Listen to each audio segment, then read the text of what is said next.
ಶ್ವೇತಭವನದ ವ್ಯಾಪಾರ ಸಲಹೆಗಾರ ಪೀಟರ್ ನ್ಯಾವ್ರೋ ಏನ್ ಹೇಳಿದ್ರು ಅದು ವಿವಾದವಾಗುತ್ತೆ. ಅವರ ಇತ್ತೀಚಿನ ಭಾರತ ವಿರೋಧಿ ಹೇಳಿಕೆಗಳು ತೀವ್ರ ಆಕ್ರೋಶಕ್ಕೆ ಕಾರಣವಾಗಿದೆ. ಭಾರತ ರಷ್ಯಾ ಕಚ್ಚಾ ತೈಲ ಸಂಬಂಧವನ್ನ ಬ್ರಾಹ್ಮಣರ ಲಾಭಕೋರತನ ಅಂತ ಕರೆದಿರುವ ಪೀಟರ್ ನ್ಯಾವ್ರೋ ಯಾವ ಕಾರಣಕ್ಕೆ ಈ ಹೇಳಿಕೆಯನ್ನ ಕೊಟ್ಟಿದ್ದಾರೋ ಗೊತ್ತಿಲ್ಲ. ಆದರೆ ಭಾರತದಲ್ಲಿ ತೀವ್ರ ಆಕ್ರೋಶ ವ್ಯಕ್ತವಾಗ್ತಾ ಇದೆ.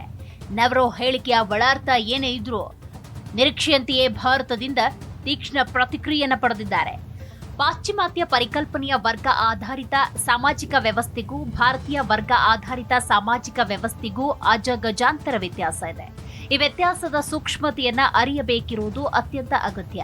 ಭಾರತ ರಷ್ಯಾ ಕಚ್ಚಾ ತೈಲ ಸಂಬಂಧವನ್ನ ಟೀಕಿಸುತ್ತಾ ಶ್ವೇತಭವನದ ವ್ಯಾಪಾರ ಸಲಹೆಗಾರ ಪೀಟರ್ ನ್ಯಾವ್ರೋ ನೀಡಿದ್ದ ಬ್ರಾಹ್ಮಣ ಲಾಭಕೋರತನ ಹೇಳಿಕೆ ತೀವ್ರ ವಿವಾದವನ್ನ ಸೃಷ್ಟಿಸಿದೆ. ಅಸಲಿಗೆ ಪೀಟರ್ ನ್ಯಾವ್ರೋ ಅಮೆರಿಕಾದಲ್ಲಿರುವ ಬೋಸ್ಟನ್ ಬ್ರಾಹ್ಮಣರು ಎಂಬ ವರ್ಗಸೂಚಕ ಪದವನ್ನ ಬಳಸಿದ್ದಾರೆಯೇ ಹೊರತು ಇದು ಜಾತಿ ಸೂಚಕ ಪದವಲ್ಲ.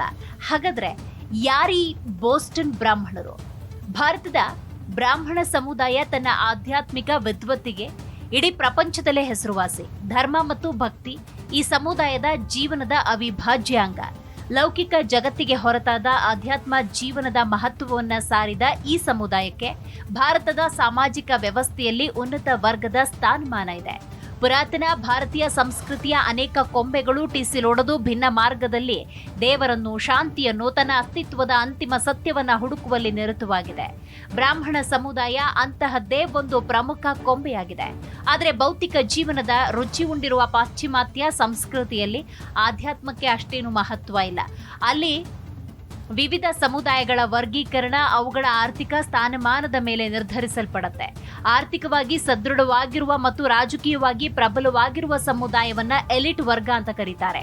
ಮಧ್ಯಯುಗೀನ ಯುರೋಪ್ ಇತಿಹಾಸದಲ್ಲಿ ಈ ಎಲಿಟ್ ವರ್ಗದ ಪಾತ್ರ ಬಹಳ ಮುಖ್ಯ. ಈ ಸಮುದಾಯ ಯುರೋಪ್ನ ಸರ್ವಾಂಗೀಣ ಅಭಿವೃದ್ಧಿಗೆ ಎಷ್ಟು ಕೊಡುಗೆ ನೀಡಿದೆಯೋ ಹಾಗೆಯೇ ಸಂಘರ್ಷದ ರಕ್ತಪಾತಕ್ಕೂ ಕೂಡ. ಪಾಶ್ಚಿಮಾತ್ಯ ಎಲಿಟ್ ವರ್ಗಕ್ಕೂ ಭಾರತದ ಎಲಿಟ್ ವರ್ಗಕ್ಕೂ ಅಜಗಜಾಂತರ ವ್ಯತ್ಯಾಸ ಇದೆ. ಎಲ್ಲವನ್ನ ಹಣದ ಮೇಲೆ ಅಳೆಯುವುದು ಭಾರತೀಯ ಸಂಸ್ಕೃತಿಯ ಲಕ್ಷಣವಲ್ಲ. ಇಲ್ಲಿ ಮನುಷ್ಯನ ಬೌದ್ಧಿಕ ಬೆಳವಣಿಗೆ ಮಹತ್ವದ ಪಾತ್ರ ಹೊಂದಿದೆ. ಅಷ್ಟೇ ಅಲ್ಲ, ಈ ಬೌದ್ಧಿಕ ಜ್ಞಾನೋದಯ ಯಾವುದೇ ನಿರ್ದಿಷ್ಟ ವರ್ಗದ ಆಸ್ತಿಯೂ ಅಲ್ಲ. ಅಷ್ಟರ ಮಟ್ಟಿಗೆ ಭಾರತದ ಧಾರ್ಮಿಕ ವ್ಯವಸ್ಥೆಯಲ್ಲೂ ಪ್ರಜಾಪ್ರಭುತ್ವವನ್ನು ನಾವು ಗುರುತಿಸಬಹುದು. ಹೌದು, ಅಮೆರಿಕ ಅಧ್ಯಕ್ಷ ಡೊನಾಲ್ಡ್ ಟ್ರಂಪ್ ಅವರ ವ್ಯಾಪಾರ ಸಲಹೆಗಾರ ಪೀಟರ್ ನ್ಯಾವ್ರೋ ಇತ್ತೀಚೆಗೆ ಬ್ರಾಹ್ಮಣ ಲಾಭಕೋರತನ ಅನ್ನೋ ಹೇಳಿಕೆಯನ್ನ ಕೊಟ್ಟಿದ್ದಾರೆ. ಇದು ವಿವಾದಕ್ಕೆ ಕಾರಣವಾಗಿದೆ.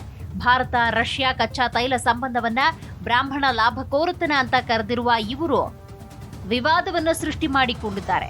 ಅದಕ್ಕೆ ಸ್ಪಷ್ಟನೆಯನ್ನು ಕೊಡದೆ ವಿವಾದದ ತೀವ್ರತೆಯನ್ನ ಮತ್ತಷ್ಟು ಹೆಚ್ಚಿಸಿದ್ದಾರೆ.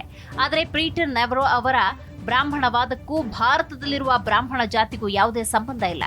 ಮೊದಲೇ ಹೇಳಿದ ಹಾಗೆ ಪಾಶ್ಚಿಮಾತ್ಯ ಸಂಸ್ಕೃತಿಯಲ್ಲಿ ಆರ್ಥಿಕ ಸದೃಢತೆ ವ್ಯಕ್ತಿಯ ಸಾಮಾಜಿಕ ಸ್ಥಾನಮಾನವನ್ನ ನಿರ್ಧರಿಸುತ್ತೆ.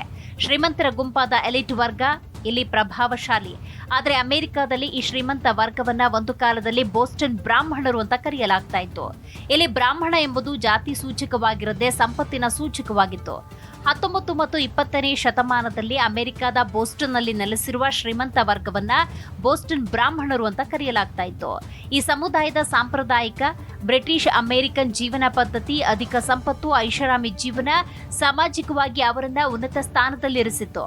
ಅಮೆರಿಕದ ಇಂಗ್ಲಿಷ್ ವಸಾಹತುಗಾರರ ವಂಶಸ್ಥರನ್ನ ಸಾಮಾನ್ಯವಾಗಿ ಬೋಸ್ಟನ್ ಬ್ರಾಹ್ಮಣ ಪ್ರತಿನಿಧಿಗಳು ಅಂತ ಪರಿಗಣಿಸಲಾಗುತ್ತೆ. ಇವರ ಆರ್ಥಿಕ ಸದೃಢತೆ ಬೋಸ್ಟನ್ನ ಸಾಮಾಜಿಕ ರಚನೆಯಲ್ಲಿ ಮಹತ್ವದ ಪಾತ್ರ ವಹಿಸಿತು. ಇವರ ಉನ್ನತ ಸ್ಥಾನಮಾನ, ಶ್ರೀಮಂತಿಕೆಯನ್ನ ಪರಿಗಣಿಸಿ ಇವರನ್ನ ಬೋಸ್ಟನ್ ಬ್ರಾಹ್ಮಣರು ಅಂತ ಕರೆಯಲಾಗ್ತಿದೆ ವಿನಃ ಈ ಸಮುದಾಯಕ್ಕೂ ಭಾರತದಲ್ಲಿರುವ ಬ್ರಾಹ್ಮಣ ಸಮುದಾಯಕ್ಕೂ ಯಾವುದೇ ಸಂಬಂಧ ಇಲ್ಲ. ಶ್ವೇತಭವನದ ವ್ಯಾಪಾರ ಸಲಹೆಗಾರರಾಗಿರುವ ಪೀಟರ್ ನ್ಯಾವ್ರೋ ಭಾರತ ಮತ್ತು ರಷ್ಯಾ ನಡುವಿನ ಕಚ್ಚಾ ತೈಲ ಸಂಬಂಧವನ್ನ ಟೀಕಿಸುವ ಸಂದರ್ಭದಲ್ಲಿ ಇದು ಬ್ರಾಹ್ಮಣ ಲಾಭಕೋರತನ ಅಂತ ಜರಿದಿದ್ದಾರೆ. ಭಾರತ ತನ್ನ ಜನರ ದುಡ್ಡಿನಲ್ಲಿ ರಷ್ಯಾದೊಂದಿಗೆ ಕಚ್ಚಾ ತೈಲ ವ್ಯವಹಾರ ಮಾಡ್ತಾ ಇದ್ದು ಅದನ್ನ ಲಾಭದಲ್ಲಿ ಮಾತ್ರ ಉನ್ನತ ವರ್ಗಕ್ಕೆ ಸೀಮಿತಗೊಳಿಸಿದೆ ಅಂತ ಪೀಟರ್ ನ್ಯಾವ್ರೋ ಆರೋಪ ಮಾಡಿದ್ದಾರೆ. ಪೀಟರ್ ನ್ಯಾವ್ರೋ ಅವರ ಉನ್ನತ ವರ್ಗ ಜಾತಿ ಸೂಚಕವಾಗಿರದೆ ವರ್ಗ ಸೂಚಕವಾಗಿದೆ. ಇದೇ ಕಾರಣಕ್ಕೆ ಅವರ ಬ್ರಾಹ್ಮಣ ಲಾಭಕೋರತನ ಹೇಳಿಕೆ ಭಾರತದಲ್ಲಿ ತೀವ್ರ ಆಕ್ರೋಶಕ್ಕೆ ಕಾರಣವಾಗಿದೆ. ಜಾಗತಿಕ ವಿವಾದದಲ್ಲಿ ವಿನಾಕಾರಣ ಒಂದು ಸಮುದಾಯವನ್ನ ಎಳೆದು ತರಲಾಗಿದೆ ಅನ್ನೋ ಸಾರ್ವತ್ರಿಕ ಅಭಿಪ್ರಾಯ ಭಾರತದಲ್ಲಿ ಮೂಡಿತು. ಪೀಟರ್ ನ್ಯಾವ್ರೋ ತಮ್ಮ ಬ್ರಾಹ್ಮಣ ಲಾಭಕೋರತನ ಹೇಳಿಕೆಯ ಒಳಾರ್ಥವನ್ನ ಬಿಡಿಸಿ ಹೇಳದಿರುವುದು ಸಮಸ್ಯೆಯನ್ನ ಇನ್ನಷ್ಟು ಹೆಚ್ಚು ಮಾಡಿದೆ. ಪೀಟರ್ ನೆವರೋ ಅಮೆರಿಕದ ಎಲಿಟ್ ವರ್ಗವನ್ನ ಸೂಚಿಸುವ ಬೋಸ್ಟನ್ ಬ್ರಾಹ್ಮಣರು ಎಂಬ ವರ್ಗಸೂಚಕ ಪದವನ್ನ ಬಳಸಿದಾಗಿ ಸ್ಪಷ್ಟಪಡಿಸಬೇಕಿತ್ತು. ಅವರು ಹಾಗೆ ಮಾಡದಿರೋದು ಈ ವಿವಾದಕ್ಕೆ ಕಾರಣವಾಗಿದೆ.